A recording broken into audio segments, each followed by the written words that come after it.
All right, everyone, welcome back into another NFL DFS video. My name is Eric Paulzine with 9 to 5 Sports. Going to be getting into the Friday slate. I do want to start off by saying if you guys have enjoyed yesterday's video or the videos thus far and you enjoyed this video, please give a like and subscribe. I do appreciate that. You know, there's a lot of time and research that goes into this, and that's kind of just one way that you guys can show that you appreciate it. All right, but let's get it started here. So this slate, I'm kind of excited for. It's a little 4-game slate. There's enough news out there to the point where in the previous slates, we were kind of trying to make some lineups work where, you know, yesterday tight end play wasn't as good, kind of just forcing that in there and kind of forcing in a receiver number 3. Well, on this slate, guys, the tough part about this slate is going to be that we have to fade some quality plays just because we can't fit all the quality plays in there. So this is a slate that I am, pretty excited for. So with it being a 4-game slate as well, I'm not going to go kind of team by team like I had been doing to kind of break it down so you guys could see, which players could pop. Like saying, hey, Brian Hoyer playing against backups, he probably has a good chance to score a touchdown. Like, I'm not going to get into like that in depth this time. I'm just going to highlight the top plays, like, for example, for yesterday's slate, Bailey Zappi, and then also, Malik Willis at quarterback, just for example purposes. That's what I'm going to be doing in this video. So let's get into it. And then once again, kind of what I'm going to be doing is just, I'm reading off of the write-up that I already have out there for you guys. If you look in the comment section below, whether on this video or yesterday's video, it's just going to be the same article. It's going to be a thread. Okay, so I already have it updated for Friday's slate. Probably midday through Saturday, I'll have it updated for the Saturday slate. And then there's like one game on Sunday. I'm doing that so it's all in one piece. That's kind of just how I like to put my content out there, all in one piece. So it's all there for you guys in the same spot. You're not kind of having to worry about where it's going to come from. But starting out at the quarterback spot, I think the one that I love the most is actually going to be Jordan Love. So we see that they only have 3 active quarterbacks on the roster. Aaron Rodgers is not expected to play. So that means that Jordan Love is going to be the one that is expected to play a lot. He's going to start, and then, we'll see from there. The thing that I like about Jordan Love the most is that there's a lot of hype coming out of camp, pretty much saying that Jordan Love has taken that next step. So rookie year, kind of just a wash away year for him. Last year, there was a lot of hype saying, hey, he's improved. He's improving, which is always good, obviously. And then this year, they're kind of saying, hey, he's taking the next step. And if you just kind of compare his NFL games, whether it's preseason or actual regular season games, and you compare him to other quarterbacks that have about the same amount of starts, whether it's Zach Wilson, Justin Fields, you would probably say that Jordan Love is a little bit better than those two at this current point. Now, obviously, he kind of should be just being in the NFL system for going on 3 years now, where they're going on their second year. But still, we're getting a very talented quarterback going against the second stringers here. He's a player that did produce in the preseason last year, and I kind of expect that to happen again. So if he is going to be getting a full half of football, which I think he will, because you know what you got in Aaron Rodgers, and you just want to keep getting Jordan Love reps because Jordan Love is not going to get any reps during the regular season. And on top of that, like Danny Etling, he's not that good of a quarterback. He's just not. He's a running quarterback. He might not even make their practice squad, okay? Can he pop off a nice run? He could. Like, I don't mind playing Danny Etling, but the one I want to go with the most is going to be Jordan Love and then Danny Etling. So if you're throwing out some Packers stacks, which I'll touch on in a little bit, maybe go 3-2-1 Jordan Love, okay? Showdown slates, you can also play Danny Etling too. You might even be able to get away with playing Jordan Love and Danny Etling in a showdown slate. I don't mind putting Jordan Love in the captain spot. All right, the next quarterback that I like is actually going to be Trace Mcsearley, guys. So in this game, the Arizona Cardinals versus the Cincinnati Bengals, you're getting a decent amount of quarterback play. So I'll start off with Trace Mcsearley here. So Kyler Murray not really expected to play. Colt McCoy not expected to play. That's going to leave us with Trace Mcsearley here to get the start, and he's expected to play about a half of football. With them having 3 quarterbacks, I do think they want to see what they have in Mcsearley. He is a player that did produce for the Ravens in preseason DFS previously. So I really don't mind him. And it's going to be pretty easy to stack him as well. The fact that we're going to get him playing like a full half and maybe even more than that, I like him a lot. Like between Jordan Love, the next quarterback I'll touch on, and Trace Mcsearley, it's tough to decide which one you want to go with. And really, it's just going to come down to where can you stack the most or where do you feel comfortable stacking the most? And we'll go through that. On the flip side, I don't want to even butcher his name. His first name's Jarrett. I don't expect him to get that much work. Obviously, though, a guy getting maybe a half of football, kind of always intriguing. Once again, showdown-wise, maybe you toss him in a couple of builds. But looking at Brandon Allen, so if you guys watched the Hall of Fame game video, I was touching on like how D.D. Westbrook and Keelan Cole were in one of my best preseason DFS lineups ever, and I couldn't figure out the quarterback. It was Brandon Allen. It was a nice little stack there that ended up hitting when they were with the Jacksonville Jaguars. He's always been kind of a decent backup quarterback. No one that you ever want to trust starting for a long time. But he's good enough to be a backup in the league is what I'm trying to get at. It's decent against practice squad type players. He's produced in the preseason before. I do expect him to get a touchdown, okay? I kind of expect this game to be more high passing, okay? In the past, these teams haven't really run the ball too much. So Brandon Allen, expect to get the start, expected to play, the entire half, okay? I like that a lot. The tough part about Allen compared to Mcsearley and Jordan Love, a little bit hard to stack, and we'll touch on that here in a second once we get into the receivers. Now, I'm trying to figure out which quarterback I want to put in there. For now, I'm going to put Jordan Love just kind of into this build for kind of a sample first, like build for you guys. Moving on into the running back position, I'm just going to go down the list here now. You could go back to some of the players from the Jacksonville Jaguars game if you want to. I do think Snoop Conner looked good, although the stats didn't really say it. Sargent did get a lot of work in the passing game. He could do that again as well. I don't mind those guys. You can play them if you want. On the flip side, you got the Cleveland Browns like John Kelly. He's always kind of looked good when he's gotten the opportunity. You could play him if you want to. I don't really want to. And then who else was there? De'Aaron Hurst-Johnson. Like if he's going to get some reps against backups, like that'd be intriguing. We don't know. Like Mike Davis scored a early touchdown in yesterday's game. That could be De'Aaron Hurst-Johnson where he gets a series or two and scores a touchdown. Not something I'm crazy about going with there. For the Philadelphia Eagles, though, this is very intriguing. So they did just sign a running back on Thursday morning to their training camp roster. That still doesn't leave that many healthy running backs. So Gainwell's not going to play. Boston Scott's not going to play. It doesn't really make sense for Miles Sanders to play. That leaves us with Jason Huntley here, who, not bad. He could easily produce. And if he's going to play a full half of football, he is going to hit value, okay? That's what we got to figure out. Is he going to hit value? And this is something that's kind of happened with the Eagles in the past where they just don't have a lot of healthy running backs, which is just weird. But Jason Huntley, if he's going to play a full half of football, which it seems like he's going to, I absolutely love that. I want to play him. And then on the flip side of that, you got Kennedy Brooks as well, who he's been getting a little bit of hype out of camp. He is kind of expected to be the workhorse back tonight, okay, because he's expendable. If we're being honest, he's probably going to be a practice squad running back, so you could run him into the ground, especially with your second and third running backs being banged up. You don't really want to risk Huntley being banged up because then you really have a problem with camp and getting good reps in with other players and whatnot. So Kennedy Brooks could easily be the workhorse running back. Now, obviously, that'd be something that would be intriguing. So I do like both the Eagles running backs. I don't think they're going to add, I forget the name of the guy that's just signed with them. He probably won't play. He's probably going to be there for emergency situations. I don't think we have to worry about him. Looking at the Jets, tough to say what the Jets are going to do at the running back spot. P. Ryan's decent if he gets some work. That's a little bit intriguing. Michael Carter, Breece Hall. Like Breece Hall, probably maybe a series or two, get him some offense in there. Don't want to use him up too much. They could score. Like Michael Carter could score as well. Not going to go crazy there. Looking at Arizona Cardinals, not enough for me to really determine which one's like a stud play. Once again, I'm just chasing safety and upside with these plays here. Same thing with the Cincinnati Bengals. I don't know if you guys saw this. Our Odds Shark here, just pulling it up here, Odds Shark posted Kim Kardashian's next boyfriend odds. And for some reason, they had Chris Evans at 14-1. And they actually meant this Chris Evans because they put Cincinnati in there. That's just some weird insider information. I do think he's a great sleeper in fantasy football, like season long. I think he's solid. I think he looks good, can catch the ball in the backfield and maybe get some work here in this game. But just weird. I thought I would note that. Just kind of funny. It was weird.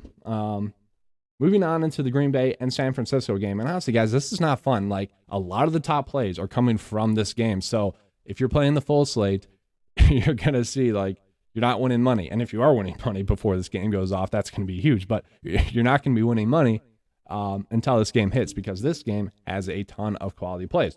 So looking at naturally, Aaron Jones, A.J. Dillon, shouldn't play that much, if at all. Okay. Kylan Hill, who's a guy that they really like, he's just been banged up the past all 3 years. So they have Patrick Taylor, who he's been a little bit banged up. I'm not sure how much he's going to play. He could play. And if he does play, it does make these other guys a little bit harder. But they did bring in Dexter Williams for a reason. I think it's because Kylan Hill's injured. I think it's because Patrick Taylor has been banged up. Dexter Williams is a former Green Bay running back as well. So he could hit. Just looking at Tyler Goodson, though, and A.J. Dillon, or Tyler Hudson's kind of like a comparable player to A.J. Dillon, and I think he's solid. He played really well at Iowa, was very impressive, I thought. He should be, a quality NFL running back or backup running back. It's the fact that he's going to get some opportunities in maybe the second half or just against backups, practice squad players, that's highly intriguing to me. I think he's going to make for a great running back play. Someone I want to go out of my way to play. But also, I want to go out of my way to play B.J. Baylor as well, who's more of the Aaron Jones type, kind of skinnier, faster, more of a outside kind of threat there. I like both of them a lot. And see, this is kind of the problem with this slate. Like, if we get news that Patrick Taylor's out, these two become much more intriguing than Huntley and Brooks here. With the kind of cloudiness in Taylor's playing situation, if that gets confirmed that he's out, that makes Goodson and Baylor a little bit more intriguing and makes the slate a little bit harder, because right now I think I just want to go the two Eagles running backs, kind of lock in those rushing attempts, and then maybe fill in with one of the Green Bay running backs or fill in with Trey Sermon, who is expected to get a lot of work. They want to see what they have in him, apparently. That's kind of all the news that's been coming out. So that's what Nick Wagner of ESPN has been reporting, is that he should get extensive work. And who knows, that's just one report coming out there, but I did look at some other reports that are saying that, yeah, Trey Sermon is kind of expected to get a lot of run in this one. They want to see what they have in him before they maybe cut him. Honestly, that might be what they're trying to do, or trade him, because they got a lot of the same guys in there. JaMycal Hasty is a quality player. They just brought in Davis Price, that rookie running back. He's in there. Obviously, Kyle Juszczyk, fullback, not too worried about him. Elijah Mitchell and Jeff Wilson, they kind of know what they have in him. I think they want to see what they have in Trey Sermon, and that's probably why he's going to play a lot. And kind of right now, I don't mind Trey Sermon, but for me, it's Huntley, Brooks, and then either Sermon, Goodson, or B.J. Baylor. For me right now, I'm going to go Baylor, because I think he has a much more opportunity to potentially catch a pass out of the backfield with Jordan Love there. So that's the route I'm going to go with. Now moving on into the receiver spot. I'm going to stick with the Packers just because we're already there. The Packers receivers, there's like 3 of them that have been getting a lot of hype out of camp. So obviously you guys know Romeo Doubs, or you should know Romeo Doubs has been, or Dubs. I like that better. He goes by Dobbs. He's been getting a lot of hype out of camp. The rookie receiver, 4th round pick, who, when he was drafted, I thought it's like, all right, Christian Watson, more of a developmental type rookie receiver. You're shooting for the ceiling there, where Dobbs, you kind of draft him because he should be able to contribute right away. He was someone that I was looking at in best ball drafts in the last round early on, and now he is getting drafted a lot earlier. I was going to do a best ball draft like Flyers sleepers video, and a lot of them are now getting hype to the point where there's no point in making the video. Like if I said, hey, Romeo Doubs, great sleeper, half of the fantasy football community would be like, yeah, no shit. I'm like, you can't win there. But Dobbs here, I like him a lot for this game. He should get a lot of playing time. They do want to see what they have in him. Rookie standout in camp. Let's see what we got in him. Juwan Winfrey, he was a preseason stud last year. He was, Christian Wilkerson from last night's game. That's kind of what I expect from Juwan Winfrey. Probably 6 or so targets. Can he convert that into 12 DK points? I hope so, and I think he's a quality play. And then the last one that I actually really like is going to be Samori. I don't want to butcher his last name, from Nebraska. Well, he transferred there. He's been making a lot of plays in camp, and if you watch kind of some of the camp film, there's not much. The Packers don't put out that much camp film, but he has looked good as well. He's another rookie receiver. He's been one of those guys that's been able to get open. He's more someone that I think will play in the second half, whereas the first two will get a lot of reps in the first half. I think he makes a lot of sense. The problem with the Packers is, I do like Malik Taylor a little bit as well. Ishmael Hyman has been making some plays as well, but from what I've seen and what I'm hearing is that these are the first 3 that you want to be on the most. Wouldn't be shocking if Rodgers, Malik Taylor, and Hyman make a play, but for the most part, these are the 3 that I want to go with. I think these are going to be the 3 that Jordan Love puts an emphasis on getting the ball to as well. Moving on from them, trying to stack the with Trace Mcsearley here. So we're going to look at the Cardinals. So Cardinals wise, news is coming out that Greg Dotch, whatever. I butcher these names. When I watch the highlight films and stuff, I'm listening to it on mute. I'm watching it at work, listening to it on mute. Okay. So he is someone that's been getting some hype out of camp. And you just look at the other receivers there, like Hopkins out, suspended. I don't think he's going to play. You got Brown there, injured. I don't think he's going to play. Wesley, injured. I don't think he's going to play. You got AJ Green there. Like, why would he play? Veteran receiver. Why would he play? Marcel Aitman, more of a receiver, veteran receiver. I don't see why he would play. Really, that leaves us maybe Rondell Moore you could roll with as well. But we're looking at Greg here. And then we also have Andy Isabella, who kind of seems like Andy Isabella does need to step up and make some plays in camp, whether that is to secure a roster spot or to try to get traded. He's already requested a trade. The Cardinals don't want to trade him, but maybe if he puts together some good film, that might intrigue some teams. Okay, so like both of those guys would be the ones I would want to use in a stack with Trace Mcsearley.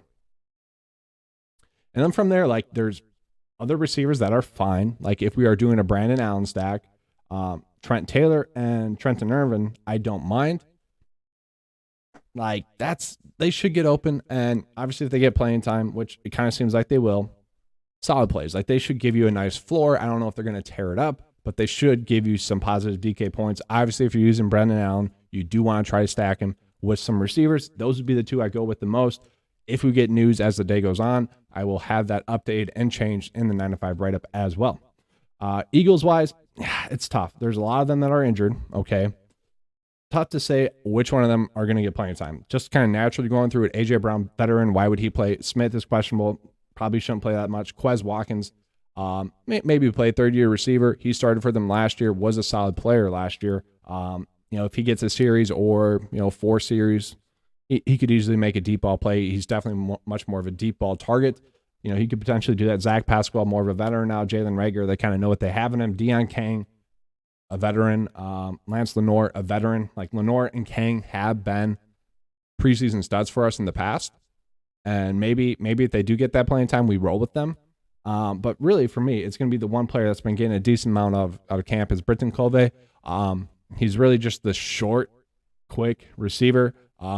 Most likely going to make the team. If he does, it'd be in the special teams. So if he does make the team, it'd be with special teams. But he's a guy that, I kind of like targeting these short, quick receivers because typically it's easier for a quarterback to get them the ball, more targets, higher floor. I don't mind that, but we're kind of just guessing there, guys. Like he's a decent play. If you want to roll with one of them, you can. Looking at the Jaguars receivers, it's tough. The starters are expected to play a little bit. So maybe like someone like Laquan Treadwell gets a little bit more run. I do expect him to be able to beat up on the backups. If you guys want to go that route, you could. And then just looking at the Cleveland receivers, like none of them are really standing out to me just yet. It would be fun for Javon Wims to go off. That'd be fun. Javon Wims, no one, just real quick, in the Hall of Fame game with the Bears 4 years ago now, he was like 10% owned, and I made a video pretty much saying, hey, Javon Wims, highly talented receiver. I expect him to be the best play on the slate, and he ended up doing that. So that was kind of fun. It'd be kind of fun to see him do that again. Maybe David Bell or Anthony Schwartz. Guys, I don't love that. I want to stack my quarterbacks with receivers, and I already touched on the good quarterback plays. So moving on into the tight end spots, there's not many that I love. I'll tell you what, though, with the stupid joke. All right, guys, you want to hear a stupid joke? I'll tell you what. What? World's worst joke. World's worst joke. Okay, but moving on. To stack with Trace Mcsearley, there's a tight end that I actually do like a lot. We can see a lot of the Cardinals tight ends are currently banged up. Okay? Stephan Anderson, more of a veteran tight end. He can catch passes. It wouldn't be too shocking to see him catch a couple of passes. Yelder, more of a blocking tight end. I'm not even going to butcher the international player's name, but he is an international player, tight end. Typically with those international players, teams just want to see, Can we develop this player? Where's he at? Is he worth maybe having on a roster or on a practice squad? Typically speaking, that's not the case. So I'm just going to ignore him for now. That really leaves us with Chris Prince Jr., who was a former quarterback in college. The Cardinals have tried this a bunch, trying to move some players into the tight end spot. Or not a former quarterback, former receiver in college. So obviously he has a natural pass catching ability. And this could go one of two ways. Like he uses his receiver's ability to get open and, catches a lot of passes or enough passes. Or it's kind of the flip side. The Cardinals are like, hey, we know you can catch the ball. Let's see what you can do on film. Let's see that film of you blocking. And that'd be the worry there. I doubt that happens. But I think he makes for like the best tight end play, especially if you're stacking Trace McSorley. Like that makes a ton of sense. And then just looking at two more tight ends, looking at the Niners actually. So it's tough. Like Tyler Kroft, if he plays, he should produce. George Kittle, I don't know why he would play. Ross Dwelly, I don't really know why he would play too much. He's their backup tight end. You got Tanner Hudson, who if anyone has played preseason DFS, they know Tanner Hudson. Like if there was a GOAT for preseason, given their position, it's Tanner Hudson. Tanner Hudson produced so much. It was just like, oh, Tanner Hudson's on the slate. Log him into the tight end spot. Maybe that's the case once again. And honestly, there is that path for it because, well, once again, like two tight ends are out. Not sure why George Kittle would play that much. Tyler Kroft, maybe a quarter. Ross Dwelly, maybe a quarter. That would leave Tanner Hudson getting like a full half. And then honestly, I don't mind Troy Fumagalli as well. Both just decent plays. I like Tanner Hudson a little bit more just because of what we've seen in the past. Troy Fumagalli is a former Wisconsin Badger tight end. Great pass catcher. The Broncos were wanting to get him involved. He's just been battling injuries throughout his whole career. If he makes a big play in the preseason, like it wouldn't be shocking. Okay, he does need to make a play because, like I said, he's been injured throughout his whole NFL career. This is kind of a big game for him, and that's kind of why I expect him to step up. Defensively, it's tough. I don't really love any of the defenses thus far. I'll tell you what, though, if this game is going to be a rainy game, the Jacksonville Jaguars versus the Cleveland Browns, I could expect those teams to maybe run the ball a little bit more. And if they do run the ball a little bit more, the clock's going to be running. The chances of it being like a high-scoring game get reduced. And so the chances of one of those defenses hurting you is a lot more reduced. That'd be the route I'd probably go with the most. But we got to see. I don't love that anyways. Obviously, for playing a quarterback on this slate, don't play defense with them. I know Super Pete, who's a 9-to-5er, that's what I'm calling some people in 9-to-5 Nation now, a 9-to-5er. He asked a great question yesterday. It's like, hey, if I'm playing Malik Willis at my quarterback spot, can I still play the Ravens D? And I said, for sure on the main slate and even in showdown slates as well, because a lot of these players are going to get a half of football. That still leaves another half of football of possibly, potentially bad play. And even still, with a lot of these backup quarterbacks, they're still going to get sacked a lot. They could still throw a pick a lot. And so you can do both. Okay. So just tossing that out there. But, decent look at kind of a first look build. Let's just put in a Trace McSorley one here just so you guys can see it, get it on paper, and then I'll be getting out of here.